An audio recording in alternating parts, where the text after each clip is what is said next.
What's good? It's your boy Jay, that's me. We're going to get into AEW Dynamite from March the 12th, 2025. This show was absolutely pathetic.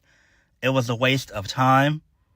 Tony Khan needs to be removed from power. I've said this ad nauseum. Warner Brothers Discovery needs to step in and put him in his place. Basically, just remove him from power completely and just allow him to fund AEW and have them bring in their own team of writers so they can fix this garbage. Because if not, Tony Khan will be the death of AEW. Point blank, period. We kicked the show off with Kenny Omega. Kenny Omega says he never expected to be back here, especially with the International Championship. Not only is he back, but he's back with a singles title. Omega also has to thank Takeshita.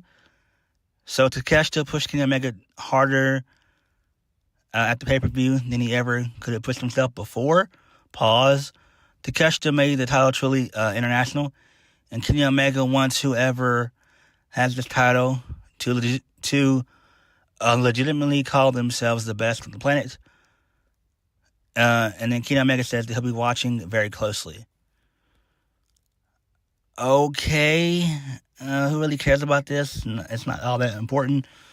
So Kenny Omega has a stare down with Tatsuya Shibata. The two of them, they stare down.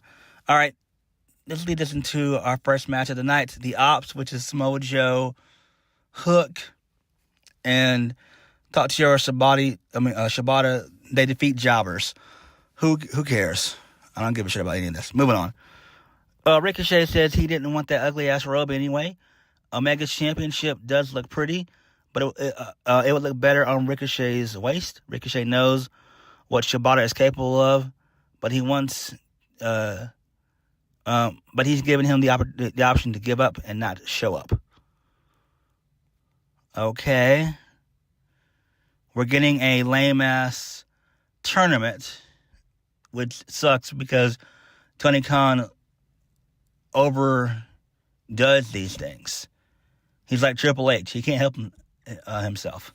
This fucking sucks.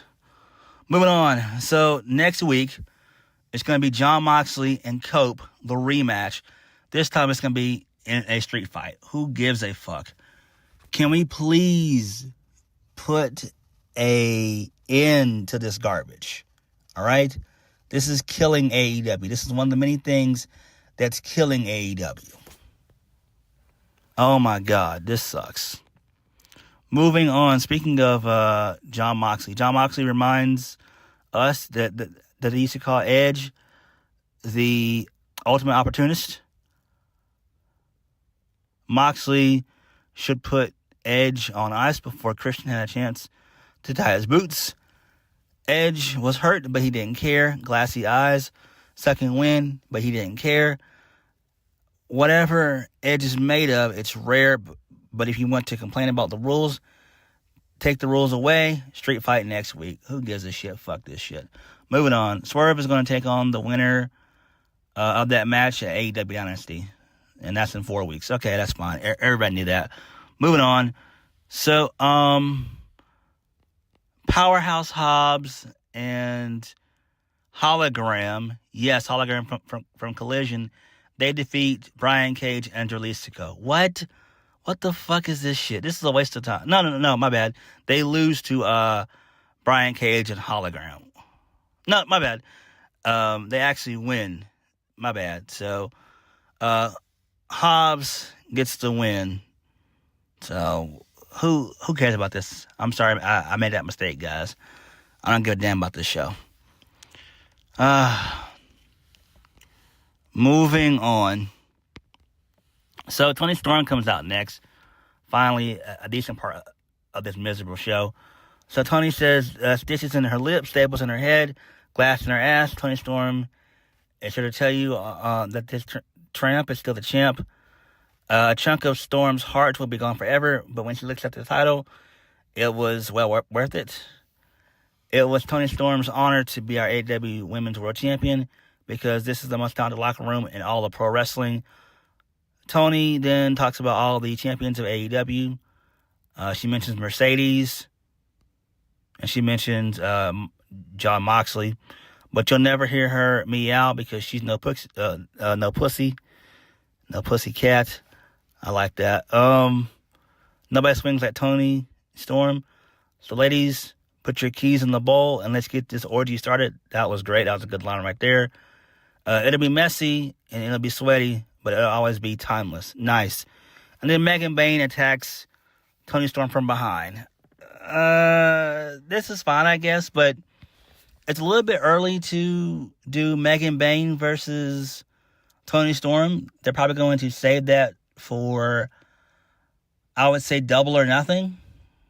So maybe that's what they'll do. And then maybe they're saving Toni Storm versus Mercedes Moné at All in July. So I don't know. We've got time, but I think Double or Nothing would be the best bet. That's in 2 months.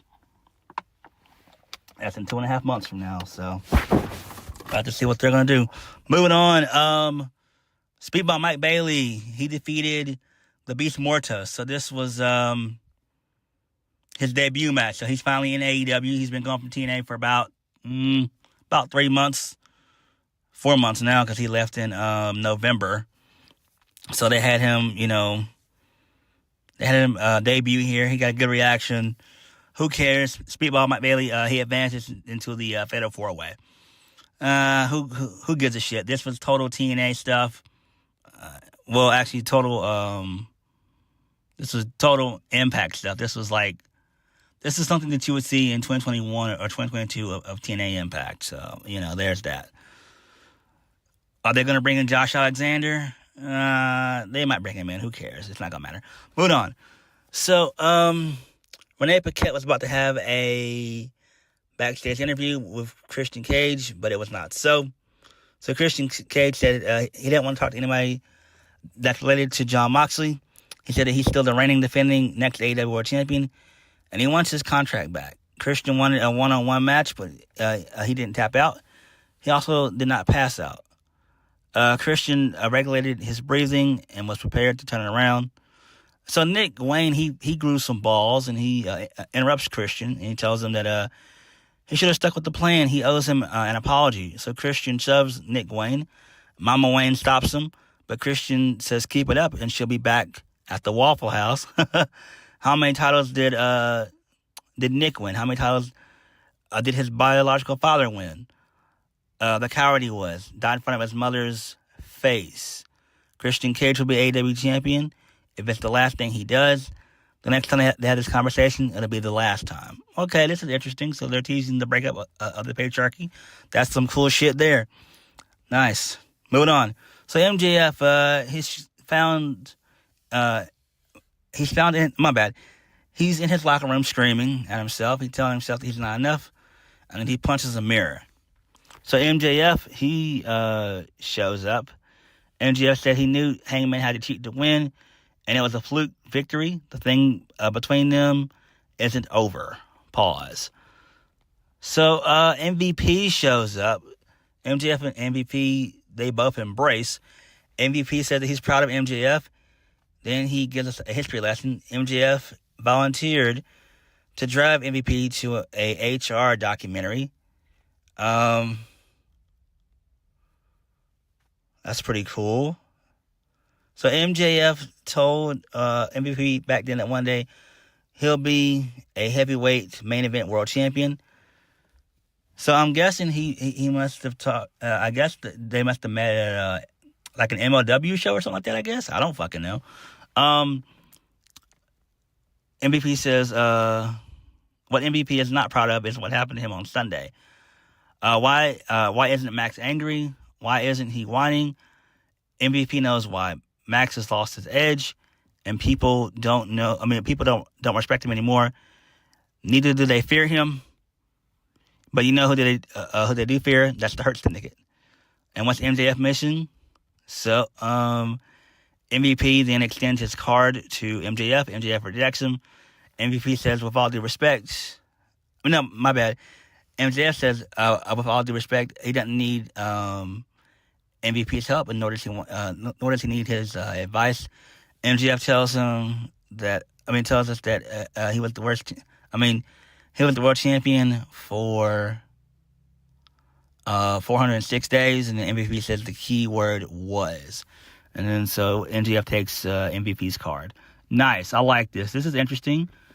We could have MJF align himself with MVP in the Hurt business. The Hurt Syndicate. My bad. That can be some cool shit there. Or they could turn on MJF in due time. Maybe they can get the Pinnacle back together, I guess. I don't fucking know. Moving on. So Max Caster, he does his usual stick. He does his open challenge nonsense. It's answered by Takeshita. Takeshita hits an elbow. Then he hits a Raging Fire for the 1-2-3. Who cares about this shit? Moving on. Willow Nightingale defeated Penelope Ford. Why? Why was this even on the show? Oh, boy. Moving on. So, Chris Statlander, she showed up. And, she tried to make the save for Willow.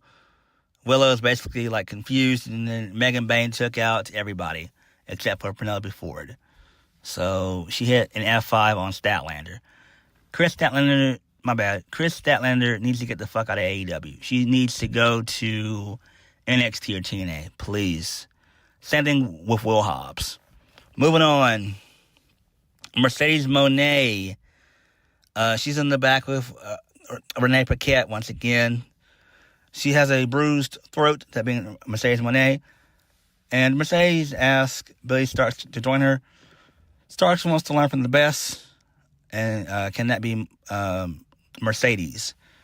And they're going to have a match next week. Who gives a fuck about this shit? Mercedes is such a waste of time and money when it comes to what she's done in AEW. She's been there for basically a year, and she's done jack shit. She refuses to put people over. Seriously. Oh, my God. This woman has one hell of an ego on her. Moving on. So, MJF, he runs into Hangman in the back. So MJF said that he's calling Hangman's bluff. And what happens to MJF goes on to be one of the greatest of all time. Hangman's going to fail just before he gets to the top. One day the fans are going to get sick and tired of waiting for Hangman to win the big one. MJF will win it over and over again, laughing at Hangman the entire way up the mountain. Okay, that's cool there. So they're going to continue their feud. I'd imagine that's how they're going to continue going on into Dynasty.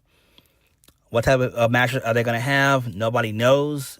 I still think that the plan is going to be for Double or Nothing. It's going to be Moxley versus Hangman Adam Page. So that's probably where they're going to go with that shit for Double or Nothing. Main event of the evening, I wanted to burn my television to the ground. Orange Cassidy, he defeated Hichisero or whatever. Who cares? And then Speedball Mike Bailey, he showed up to stare down Orange Cassidy to pay his respects. So both of them advanced into the Fatal 4-Way. This show was a waste of time, and I'm really at the point where I'm about to stop. I'm about to stop reviewing Dynamite. I am. I'm at that point. I'm not there yet, but I'm very, very close to stop reviewing Dynamite and just review their pay-per-views for AEW. I'm really at that point. I'm not going to hold you guys up. This shit was nauseating. It was a waste of time. The only stuff that was good on the show was the MJF stuff. That was basically about it. Will Ospreay winning the world title. That makes sense. He's going to go after that, or try to go after that at All In. And he basically entered himself into the tournament. So, there's that. Speedball Mike Bailey showing up. Who cares? It's not going to really matter. He might be the one to win the tournament.